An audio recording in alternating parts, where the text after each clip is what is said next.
name is Kweku Darfoor. I'm a personal injury attorney here in Fort Lauderdale at the Darfoor Law Firm, where our main office is located. We practice personal injury throughout the state of Florida. We have a satellite office located in Boynton Beach. Today, I would like to discuss with you pool and spa situations or injury situations and some dangers associated with those, especially as we're heading into the summer. A lot of people like to enjoy themselves and relax in a pool or a hot tub or jacuzzi, as you may call it, but these come with some potential dangers that you need to be aware of, right?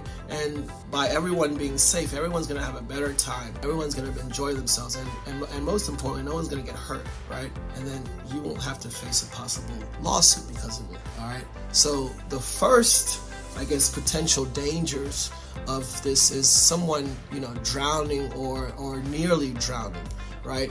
Drowning is probably one of the biggest ways that people get hurt, injured, or, during the summer months especially. And drowning can happen because of so many different reasons, right? The lack of the person that's swimming, maybe they're not a strong swimmer, they're too young, there's so many different reasons that it can happen, but you may be held liable as a pool owner if somebody does drown in your pool, right? So you want to make sure as an individual, right, especially a minor, if they drown or experience a near drowning, that you've done everything to make sure that you didn't heighten that situation, right? Proper supervision, safety measures for this pool or spa owner may absolve you from liability, right? Another type of incident that could occur are slip and fall accidents, right? I actually represented an individual who attended a pool party at a high-rise building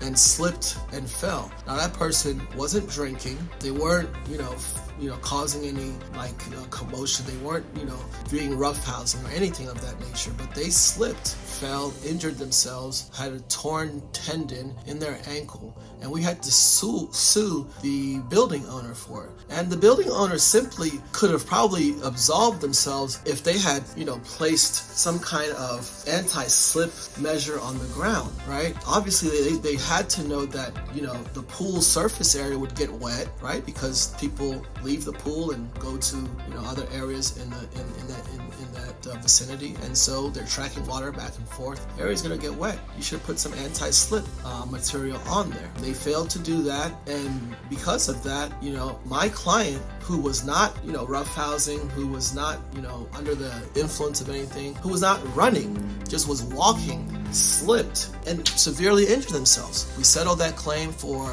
$60,000, but it could have been a lot worse. So slip and falls can happen, but you can help yourself if you own a pool by doing some such things as having the proper signage, having the proper surface, having the proper warnings and so forth in place. Okay. Another, way that someone can get hurt and you may be held liable is by having improper fencing or barriers. If, young children, minors especially, are frequenting your pool and you don't have certain protections, whether they're fences, barriers, and someone, falls in the pool, for instance, and let's just say everybody was just hanging out, maybe sitting down near the pool, and someone fell in because there wasn't a protective measure or a barrier, and when they fell in, unfortunately, they drowned, or even,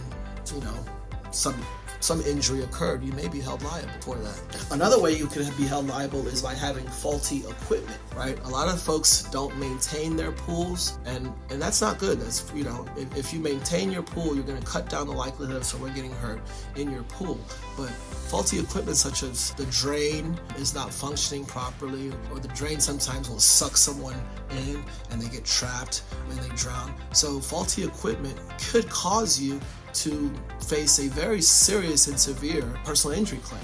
All right. Now, these are just some. There are so many others that could cause you to face a personal injury claim here in the state of Florida. But I want you to be aware, and I want you to take proactive measures so that you can, be safe, that everyone can enjoy themselves without getting hurt on your property, and so ultimately you don't get sued. Okay. If you found that the information that I shared with you today was of value or could help you or someone else, please go ahead and hit that subscribe button right down there below. And if you'd like to be alerted of any future videos that we put out, go ahead and hit that bell button, like that alarm. That will alert you of future videos that we put out. And finally, if you have a case that you think that my firm can help you with, please go ahead and either give us a call or go ahead and email us. All our information is right down there in the corner.